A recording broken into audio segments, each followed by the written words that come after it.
Hello बच्चों, कैसे हैं आप सब। आज हम कक्षा 8 के भूगोल को पढ़ेंगे। भूगोल की पाठ्य पुस्तक का नाम है हमारे संसाधन। हमारे संसाधन में अध्याय 5 में है उद्योग। तो इसमें हमने उद्योग के बारे में पढ़ा था। उद्योगों का जो वर्गीकरण है, कृषि की पर आधारित उद्योग, खनिज आधारित उद्योग, समुद्र आधारित उद्योग, वन आधारित उद्योग, और उद्योगों के जो आकार के आधार पर उद्योगों को अलग अलग भागों में बांटा था। कुटीर उद्योग, लघु उद्योग, बृहत उद्योग, स्वामित्व के आधार पर किस तरह से निजी क्षेत्र के उद्योग, सार्वजनिक क्षेत्र के उद्योग, संयुक्त क्षेत्र के उद्योग, सहकारी क्षेत्र के उद्योग के बारे में पढ़ा था। उसका वर्गीकरण भी हमने देखा था। उद्योगों की अवस्थिति को प्रभावित करने वाले कारकों के बारे में जाना था। औद्योगिक तंत्र के बारे में और औद्योगिक प्रदेशों के बारे में जाना था। तो इस तरह से हमने काफी कुछ जाना था। झारखंड में औद्योगिक जो प्रदेश है उसके बारे में भी हमने पढ़ा था। तो अभी इस चैप्टर को आगे बढ़ाते हुए चलिए आगे पढ़ते हैं।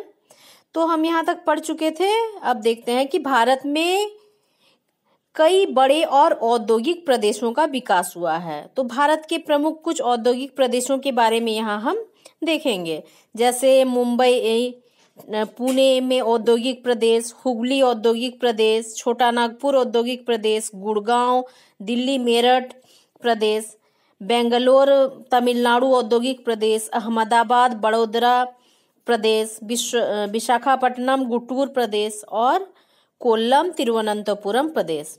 तो ये हैं कुछ भारत के प्रमुख औद्योगिक प्रदेश हैं। अब यहाँ एक शब्द आता है, देखिए यहाँ पर है सनराइज उद्योग। तो उभरते हुए जो उद्योग हैं उनको सनराइज उद्योग के नाम से जाना जाता है। तो इसमें सूचना प्रौद्योगिकी है, स्वास्थ्य लाभ है, सत्कार है तथा ज्ञान से संबंधित कुछ उद्योग हैं जिसे सनराइज उद्योग कहते हैं।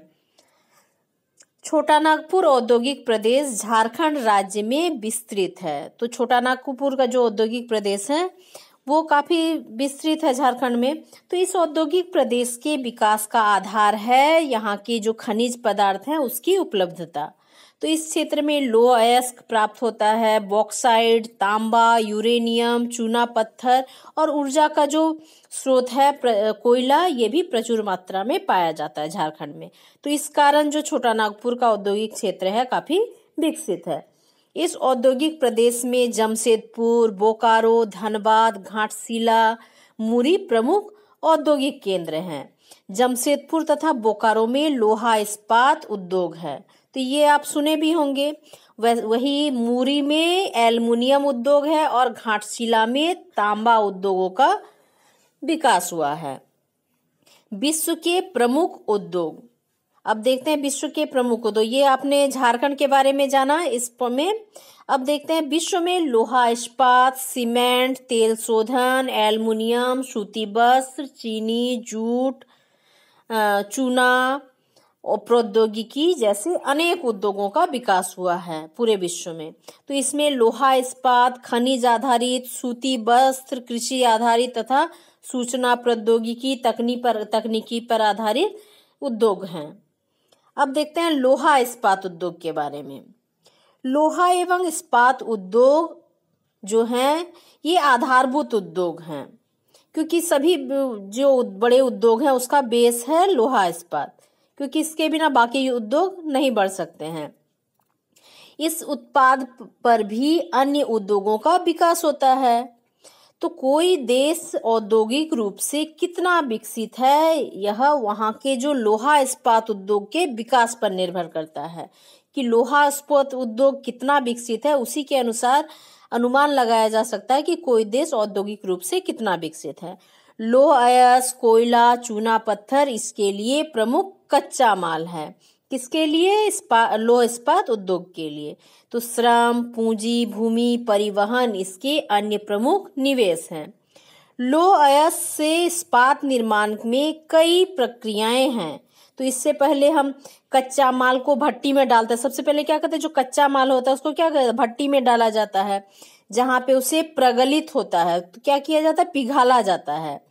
तो उसमें बहुत सारे अशुद्धियां होती है, उसको शुद्ध करने के लिए क्या किया जाता है, उसको पिघाला जाता है। उसके बाद तत्पश्चात परिशोधन के बाद इस्पात प्राप्त होता है। उसके बाद क्या किया जाता है, उसको शुद्ध किया जाता है और फिर हमको क्या प्राप्त होता है? इस्पात प्राप्त होता है। तो प्रगलन एक ऐसी प्रक्रिया है जिसमें धातु को उसके अयस्कों द्वारा गलनांक बिंदु से अधिक तपाकर निष्कर्षित किया जाता है। तो जो उसके मिश्र धातु अयस्क है उससे का जो गलनांक है उससे अधिक गलनांक बिंदु पर ताप दिया जाता है और धातुओं को अयस्क से अलग कर लिया जाता है। ठीक है।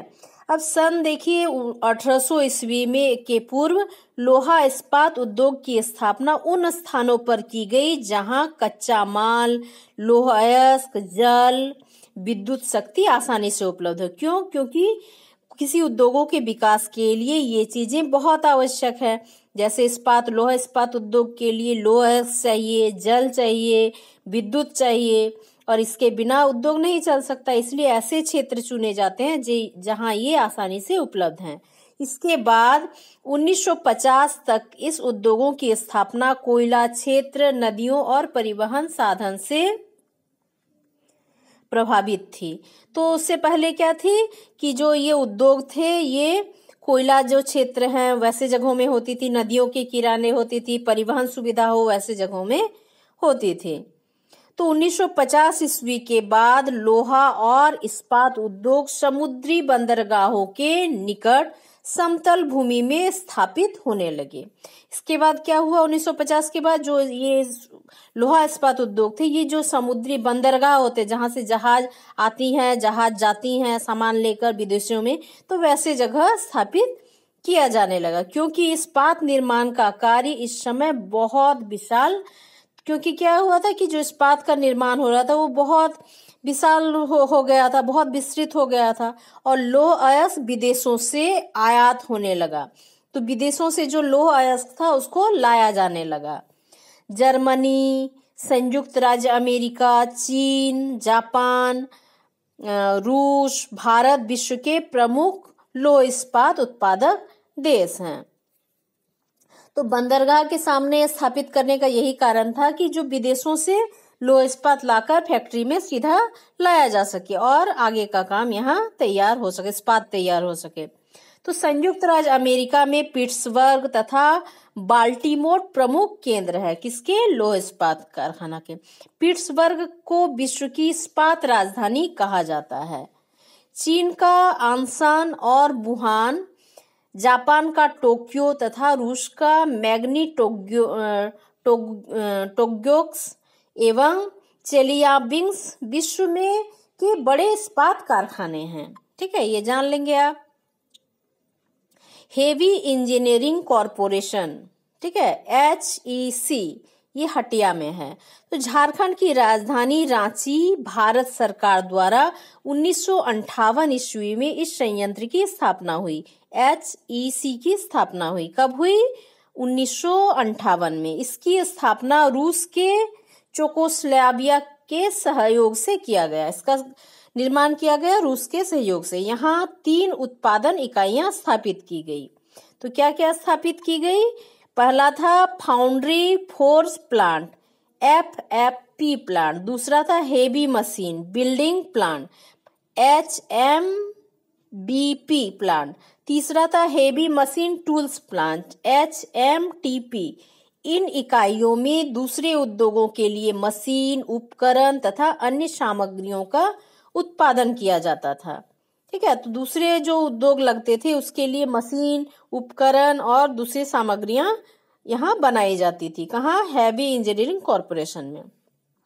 अब नेक्स्ट है Indian copper limited Ghatshila. Indian copper limited Ghatshila, ठीक है, तो इसका स्थापना 1924 ईस्वी में घाटशिला पूर्वी सिंहभूम में किया गया था। यह भारत का प्रथम तांबा उत्पादक कारखाना था। भारत में पहला तांबा उत्पादक कारखाना घाटशिला पूर्वी सिंहभूम में लगाया गया था। यह झारखंड में स्थित है। हिंदुस्तान एल्युमिनियम कंपनी हिंडाल्को मूरी, तो इसकी स्थापना इंडियन एल्युमिनियम कंपनी के नाम से 1938 ईस्वी में की गई थी। यह रांची जिला के मूरी में स्थित है। ये कहाँ है? मूरी में, रांची के मूरी में। यह भारत का दूसरा पुराना एल्युमिनियम कारखाना है। तो ये आप याद रखेंगे। अब देखिए इस चित्र में कि विश्व के प्रमुख लोहा इस्पात उत्पादक क्षेत्रों को दिखाया गया है। यह जो काले रंग से दिखाया गया है ये प्रमुख उत्पादक क्षेत्र विश्व का, जैसे ऑस्ट्रेलिया में दिखाया गया है, यहाँ भारत में, फिर यहाँ एशिया में कुछ भाग दिखाया गया है, जर्मनी, अफ्रीका में कुछ दिखाया गया, दक्षिण अफ्रीका में, यहाँ उत्तरी अमेरिका में भी दिखाया गया, रूस में, जापान। ठीक है, तो इस तरह से दिखाया गया है, मतलब सभी देशों में, सभी महादेशों में स्थित है, लेकिन एशिया में कुछ ज़्यादा है, एशिया यूरोप में। ठीक है, लोहा इस्पात उत्पादक क्षेत्रों को दिखाया गया। अब देखते हैं भारत में लोहा उद्योग। तो भारत में जो लोहा उद्योग है उसके विकसित होने के मुख्य कारण क्या है? कच्चे माल की उपलब्धता। कच्चा माल आसानी से उपलब्ध है, सस्ते श्रमिक, परिवहन और बाजार, ये भी कारण है कि लोहा इस्पात उद्योग इतना विकसित हुआ है। यहाँ पे श्रमिक आसानी से उपलब्ध हैं, परिवहन व्यवस्था है, बाजार है और कच्चा माल भी उपलब्ध है। तो लोहा एवं इस्पात उद्योग एक भारी तथा वजन ह्रास उद्योग है। तो बहुत भारी उद्योग है, लोहा नाम से ही परिचित है कि बहुत भारी उद्योग है, भारी चीज है। तो भारत के इस उद्योगों का विकास छोटा नागपुर जो औद्योगिक प्रदेश है, झारखंड का छोटा नागपुर औद्योगिक प्रदेश, यही हुआ है। तो इस क्षेत्र के मुख्य जो इस्पात उद्योग हैं वे हैं जमशेदपुर, बोकारो, भिलाई, दुर्गापुर, राउरकेला। तो ये नाम से आप परिचित होंगे। तो इसके अतिरिक्त भद्रवती, विजयनगर, विशाखापट्टनम, सेलम में भी इस्पात उद्योगों के कुछ केंद्र विकसित हैं। तो ये नाम सब आप याद रखिएगा, इसको नोट भी कर सकते हैं ताकि आपको सुविधा हो। तो इसका कई कारखाने हैं जो दूसरे देश के सहयोग से भी स्थापित किए गए हैं। तो इनमें भिलाई का जो कारखाना है वो रूस के सहयोग से स्थापित किया गया है, राउरकेला का जो है वो जर्मनी के सहयोग से स्थापित किया गया है, दुर्गापुर का जो कारखाना है वो ब्रिटेन के सहयोग से स्थापित किया गया है। अब देखते हैं पिट्सबर्ग क्या था कि वहाँ कोयला उत्पादन की राजधानी है, इससे पहले आपने जाना। अब तो जमशेदपुर जो है उसको भारत का पिट्सबर्ग कहा जाता है, क्योंकि जमशेदपुर में लोहा इस्पात की अच्छे किस्म का लोहा उत्पादन किया जाता है। तो इस कारण से भारत का पिट्सबर्ग जमशेदपुर कहा जाता है। सन 1907 ईस्वी में जमशेदजी टाटा के द्वारा स्वर्णरेखा और खरकाई नदी के संगम पर साक्षी नामक स्थान में भारत का प्रथम लोहा इस्पात कारखाना खुला। ठीक है, कहाँ खुला? 1907 ईस्वी में जमशेदजी टाटा के द्वारा। स्वर्णरेखा और खरकाई दो नदी हैं जहां मिली हुई हैं साक्षी में, वहां पर लोहा इस्पात भारत का पहला आधुनिक लोहा इस्पात कारखाना खुला। जमशेदजी टाटा के नाम पर ही जमशेदपुर शहर एवं टाटा नगर स्टेशन रेलवे स्टेशन का नाम पड़ा। ठीक है, तो उन्हीं के नाम पर जो जमशेदपुर शहर है बसा हुआ है। जमशेदपुर या टाटा से आप परिचित होंगे। अब देखते हैं जमशेदपुर में लौह इस्पात उद्योगों की अवस्थिति। ये है टाटा नगर रेलवे स्टेशन। ठीक है, अब देखिए ये क्या है, टाटा इस्पात कार्य है। ये है स्वर्णरेखा, ये खरकई नदी है और ये है स्वर्णरेखा नदी।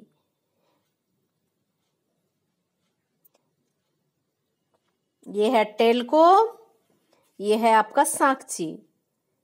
ये देखिए इधर है ना, इधर चिड़ियाघर और इधर जमशेदपुर हवाई अड्डा। और ये इसी जगह में जो ये है उद्योग है जमशेदपुर का लोहा इस्पात उद्योग, यही जमशेदजी टाटा द्वारा स्थापित की गई है। ठीक है, क्लियर है? इस चित्र को देख लेंगे।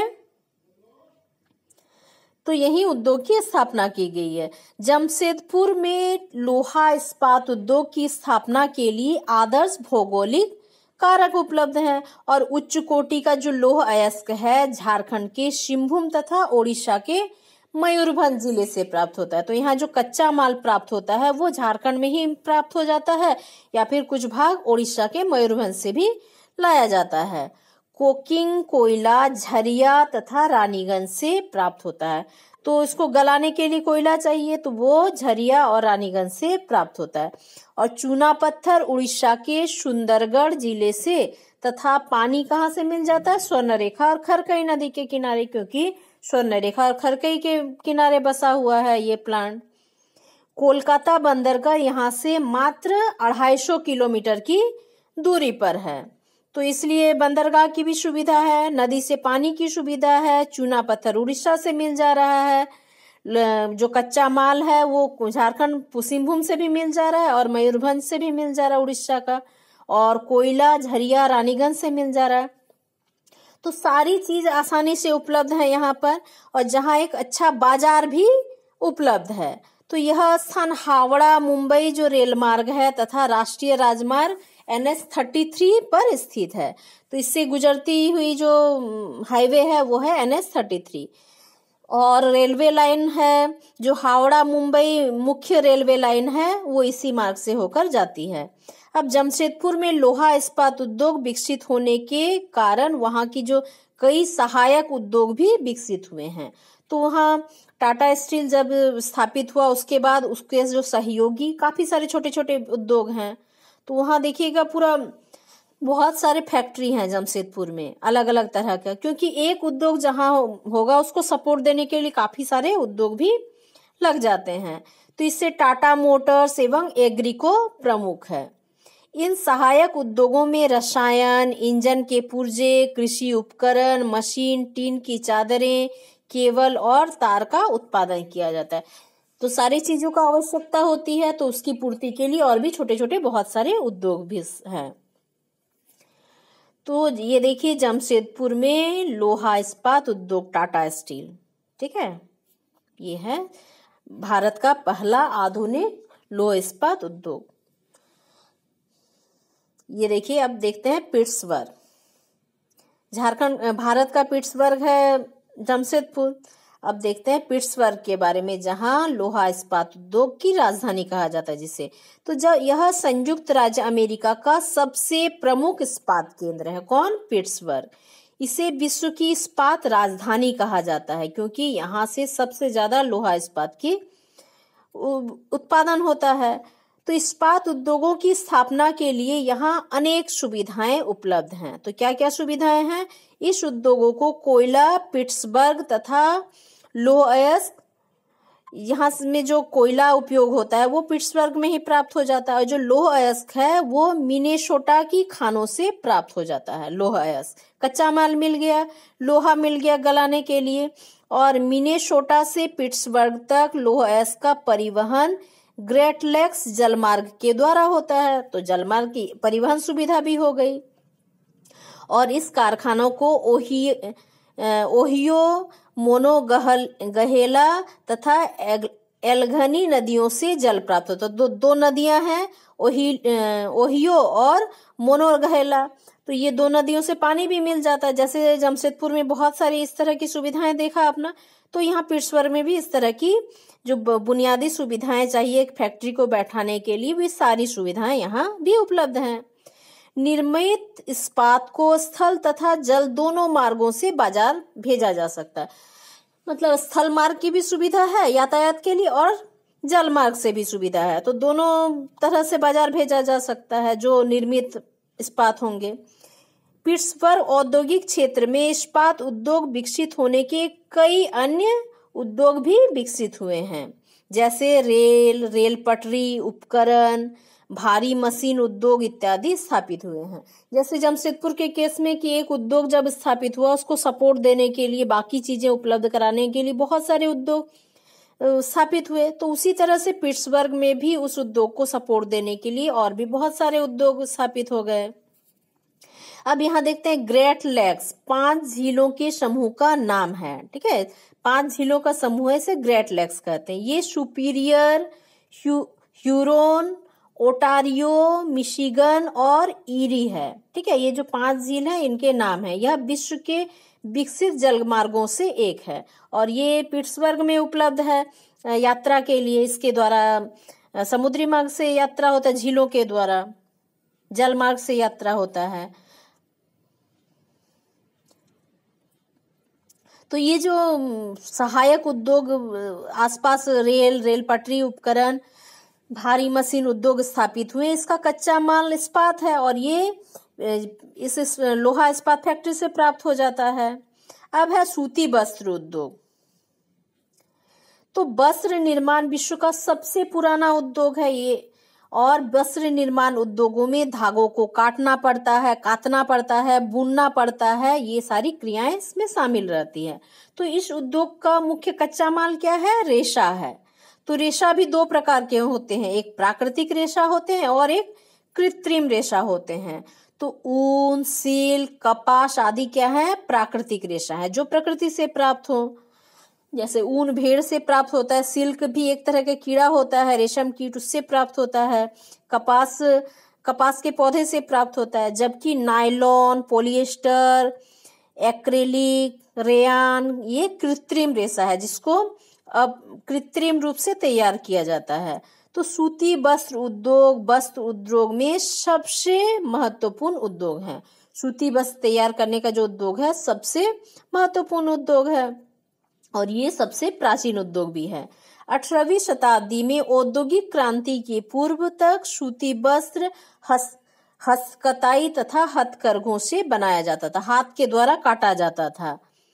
पहले जब प्रारंभ में जब औद्योगिक क्रांति हुई, तो औद्योगिक क्रांति एवं पावरलूम के आविष्कार के पश्चात इस उद्योगों को पूरे विश्व में तेजी मिली। जब बिजली से चलने वाले हथकरघे बन गए, तब क्या हुआ? ये जो उद्योग है वस्त्र उद्योग और भी ज्यादा विकसित हुआ। विद्युत से चलने वाले जो करघों को पावरलूम कहा जाता है, ठीक है, जो विद्युत से चलते हैं। तो इससे सूत काटने का काम भी इस तेजी से होने लगा, स्पीड से होने लगा, उत्पादन बढ़ने लगा। कच्चा माल, शक्ति के साधन, सस्ता परिवहन, अनुकूल जलवायु, कुशल श्रमिक तथा अन्य प्रमुख कारण हैं इस उद्योग को विकसित करने के लिए। चीन, भारत, जापान, संयुक्त राज्य अमेरिका, ग्रेट ब्रिटेन, रूस सूती वस्त्र के महत्वपूर्ण उत्पादक देश हैं। ठीक है, ये समझ गए आप। अब देखते हैं, एक शब्द आता है टेक्सटाइल, कपड़ा उद्योग से जुड़ा हुआ शब्द है। तो इसकी उत्पत्ति लैटिन भाषा के टेक्सियरे से हुआ है और जिसका अर्थ है बुनना। तो कपड़ा उद्योग से जुड़ा हुआ शब्द है टेक्सटाइल। देखिए, विश्व में प्रमुख सूती वस्त्र औद्योगिक प्रदेश यहाँ दिखाया गया है। तो यहाँ उत्तरी अमेरिका में कुछ क्षेत्र हैं, यहाँ दक्षिणी अमेरिका में कुछ क्षेत्र हैं, यहाँ अफ्रीका में है, इधर यूरोप में कुछ क्षेत्र हैं और इधर एशिया में भी कुछ क्षेत्रों को दिखाया गया है, जहां सूती वस्त्र उद्योगों का औद्योगिक प्रदेश है। तो भारत प्राचीन काल से ही अति उत्तम गुणवत्ता वाला सूती वस्त्र उत्पादन करने वाला प्रमुख देश है। तो इस काल में भारत में हाथ से सूती वस्त्र का उत्पादन होता था। पहले हथकरघे से काटा जाता था सूत और हाथों से ही, हैंडलूम से ही बनाया जाता था, कपड़े बुने जाते थे।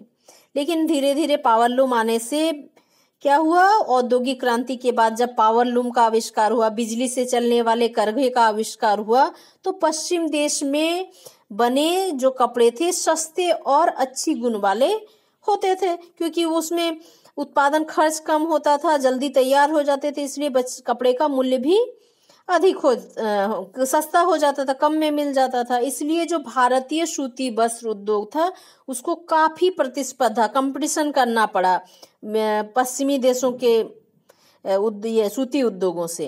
तो इससे क्या हुआ? ये पिछड़ गए, क्योंकि ये लोग हाथ से बनाते थे, जिससे क्या होता, समय भी काफी लगता था और ज्यादा समय लगने के कारण कभी काफी श्रम लगता था, जिससे जो कपड़े का मूल्य था वो भी अधिक हो जाता था।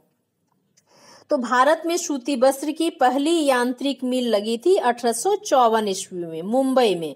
पहला बिजली से चलने वाला जो कपड़ा उद्योग था वो स्थापित हुआ था। तो प्रारंभ में इस उद्योगों का विकास महाराष्ट्र तथा गुजरात में तेजी से हुआ, इस तरह के उद्योग का। तो अनुकूल आर्द्र जलवायु तथा इस क्षेत्र में कपास का उत्पादन इसका मुख्य कारण था, क्योंकि इस क्षेत्र में कपास का उत्पादन होता था, काली मिट्टी के कारण अच्छा कपास उत्पादन होता था, इसलिए कपड़ा उद्योग काफी विकसित हुआ। लेकिन तकनीकी विकास के कारण यह उद्योग देश के अन्य भागों में भी पनपा, क्योंकि ट्रांसपोर्ट सुविधा है और बाकी सुविधाओं के कारण दूसरे क्षेत्रों में भी ये उद्योग चला। वर्तमान समय में आर्द्रता कृत्रिम रूप से उत्पन्न की जाती है। तो अभी काफी टेक्नोलॉजी विकसित हो गया, तो कृत्रिम रूप से आर्द्रता उत्पन्न किया जाता है, मतलब मॉइस्चर, वातावरण में मॉइस्चर उत्पन्न किया जाता है, जिससे कपास का उत्पादन होता है। तो कपास एक शुद्ध पदार्थ है जिसका वजन वस्त्र निर्माण की प्रक्रिया में कम नहीं होता है, क्योंकि उसका जो वजन है वही रह जाता है, क्योंकि ये कृत्रिम वस्तु है, शुद्ध चीज है, इसमें कोई मिलावट नहीं है। इसलिए इसे वजन सम उद्योग भी कहा जाता है। मतलब जितने कपास का उपयोग किया जाएगा, वस्त्र भी उतने वजन का प्राप्त होगा। भारत में अहमदाबाद, मुंबई, कोलकाता, चेन्नई, कानपुर, लुधियाना, पानीपत, पुडुचेरी सूती वस्त्र उत्पादन के प्रमुख केंद्र थे। अब है अहमदाबाद, तो इसके बारे में थोड़ा थोड़ा जानते हैं। गुजरात राज्य में सूती वस्त्र उत्पादन में सबसे बड़ा केंद्र था अहमदाबाद, गुजरात का अहमदाबाद। इसे भारत का मैनचेस्टर कहा जाता है। तो मैनचेस्टर क्या है? मैनचेस्टर यूनाइटेड किंगडम में स्थित एक शहर है। तो यह वस्त्र उद्योगों के लिए प्रसिद्ध केंद्र है, इसीलिए गुजरात का मैनचेस्टर अहमदाबाद को कहा गया। इसी के आधार पर ओसाका को जापान का और अहमदाबाद को भारत का मैनचेस्टर कहा गया है, क्योंकि मैनचेस्टर का वस्त्र उद्योगों के लिए बहुत ज्यादा प्रसिद्ध है। तो सूती वस्त्र उत्पादन की अनुकूल परिस्थितियां अहमदाबाद में उपलब्ध हैं। यह कपास उत्पादन का क्षेत्र में भी है, अतः कच्चा माल आसानी से वहां उपलब्ध हो जाता है। और यहाँ की जो जलवायु है थोड़ी आर्द्र है, तो इसका उद्योग के लिए काफी अनुकूल है। और समतल भूभाग मिलों की स्थापना के लिए भी अच्छे हैं, फैक्ट्री बैठाने के लिए काफी अच्छे हैं। और यहाँ जो श्रमिक हैं, कुशल श्रमिक मिल जाते हैं सस्ते में। अहमदाबाद भारत के सभी भागों से यातायात के साधन से जुड़ा हुआ, इसलिए यातायात सुविधा भी है, बाजार भी है, बाजार भी सरलता से उपलब्ध है। और मुंबई बंदरगाह से नजदीक होने के कारण आयात निर्यात की भी सुविधा हो जाती है। इस कारण अहमदाबाद में कपड़ा उद्योग काफी विकसित हुआ। अब है ओसाका। ओसाका जापान का एक महत्वपूर्ण वस्त्र उद्योग केंद्र है। इसे जापान का मैनचेस्टर कहते हैं। मैनचेस्टर का क्या अर्थ है आप समझ लिए हैं। तो सूती वस्त्र के विकास के लिए अनुकूल परिस्थितियां यहाँ उपलब्ध हैं और उद्योग स्थापना हेतु यहाँ विस्तृत समतल मैदान भी उपलब्ध हैं। और बुनाई कताई के लिए कोष्ण आर्द्र जलवायु भी है, जिसमें कपड़ा उद्योग के लिए बहुत अच्छा माना जाता है। योडो नदी से पर्याप्त जल मिल जाते हैं और कुशल श्रमिक भी मिल जाते हैं। बंदरगाह भी नजदीक है, जिसके कारण ओसाका में वस्त्र उद्योग काफी प्रचलित हुआ है। और यहाँ जो सूती वस्त्र उद्योग है वहां से कच्चे माल के लिए पूर्णतः आयात पर निर्भर है। तो आयात के से जो आता है कच्चा माल, उसी से ही ओसाका में वस्त्र उत्पादन होता है। यहाँ पर मिस्र, भारत, चीन, संयुक्त राज्य अमेरिका से कपास आयात किया जाता है। आयात मतलब बाहर से मंगाना। यहाँ उत्पादित जो सूती वस्त्र है वो उच्च गुणवत्ता वाले हैं एवं कम मूल्य का होता है, इसलिए बाजार में इसकी अच्छी मांग होती है। तो क्वालिटी अच्छा होगा, मूल्य कम होगा तो जरूर मांग बढ़ेगा। तो इसी प्रकार है सूचना प्रौद्योगिकी। तो आंकड़ों से जो प्राप्ति होगा, सूचना संग्रह, सुरक्षा, परिवर्तन, आदान प्रदान, अध्ययन, डिजाइन आदि कार्य को जो निष्पादन के लिए आवश्यक जो कंप्यूटर हार्डवेयर तथा सॉफ्टवेयर का उपयोग करते हैं, उसे सूचना प्रौद्योगिकी करते हैं। तो सूचना के लिए जब कंप्यूटर के हार्डवेयर तथा सॉफ्टवेयर का उपयोग किया जाता है, वो हो गया सूचना प्रौद्योगिकी। ठीक है। तो संसाधन उपलब्धता, लागत तथा अवसंरचनात्मक इस उद्योग के विकास के मुख्य कारण हैं। तो अमेरिका का जो कैलिफोर्निया है, क्यों सिलिकॉन घाटी विश्व में सूचना प्रौद्योगिकी का मुख्य केंद्र है। इसका जो सिलिकॉन घाटी है वो सूचना प्रौद्योगिकी का मुख्य केंद्र बिंदु है। ठीक है। तो भारत की कुछ सूचना प्रौद्योगिकी कंपनी के नाम का आप पता करने का कोशिश कीजिए। भारत में सूचना प्रौद्योगिकी का उद्योग का मुख्य केंद्र क्या है? बेंगलुरु है। ठीक है। यह कर्नाटक में स्थित है। बेंगलुरु को भारत का सिलिकॉन घाटी कहा जाता है, क्योंकि ये सूचना प्रौद्योगिकी का केंद्र बिंदु है, इसीलिए इसे सिलिकॉन घाटी कहा जाता है, जैसे कैलिफोर्निया का सिलिकॉन घाटी है। सूचना प्रौद्योगिकी का उपयोग हमारे दैनिक जीवन में आवश्यक है, जैसे रेल, हवाई टिकट का आरक्षण, एयर पासपोर्ट, गाड़ी चलने हेतु लाइसेंस, कृषि सूचना, आपदा नियंत्रण और विभिन्न प्रकार का जो सरकारी प्रमाण पत्र है या फिर ये इसमें क्या होता है, सूचना प्रौद्योगिकी का उपयोग किया जाता है। इसके माध्यम से सूचना प्रौद्योगिकी कंपनियां क्या करती हैं कि दिन के 24 घंटे कार्य करती है। तो बेंगलोर के अलावा मुंबई में, नई दिल्ली, हैदराबाद, चेन्नई, गुड़गांव, पुणे, तिरुवनंतपुरम, कोच्चि, चंडीगढ़, भुवनेश्वर में सूचना प्रौद्योगिकी के प्रमुख केंद्र हैं। अब देखिए औद्योगिक आपदाएं, तो उद्योगों को हमेशा आवासीय क्षेत्रों से दूर स्थापित किया जाता है, क्योंकि उद्योगों से बहुत सारी दुर्घटना हो जाती है। तो ऐसी ही कुछ दुर्घटनाएं हुई थी, जैसे 1984 में यूनियन कार्बाइड कारखाना भोपाल में हुई थी। तो इसमें लगभग 35,000 से भी ज्यादा लोगों की मृत्यु हो गई थी और उसका प्रभाव, उससे निकलने वाले जो गैस था उसका प्रभाव अब भी विद्यमान है। तो उस समय तो लोग मरे ही थे, लेकिन जिन में भी वो प्रवेश कर गया था और अभी भी वहां विकलांग बच्चे जन्म लेते हैं, इतना ज्यादा प्रभाव। इस कारण से ऐसी फैक्ट्रियों को मानव जनसंख्या से दूर लगाया जाता है। देखिए झारखंड के कुछ बृहद उद्योग एवं वितरण उद्योग क्या है, लोहा इस्पात उद्योग जमशेदपुर बोकारो, एल्युमिनियम उद्योग मुरी, तांबा उद्योग घाटशिला, सीमेंट उद्योग खेलारी सिंदरी जपला चाईबासा, इंजीनियरिंग उद्योग हटिया, उर्वरक उद्योग सिंदरी, बारूद उद्योग गोमियो, जिंक उद्योग धनबाद। तो ये आप याद कर लेंगे, एक जगह में तालिका में दिया है।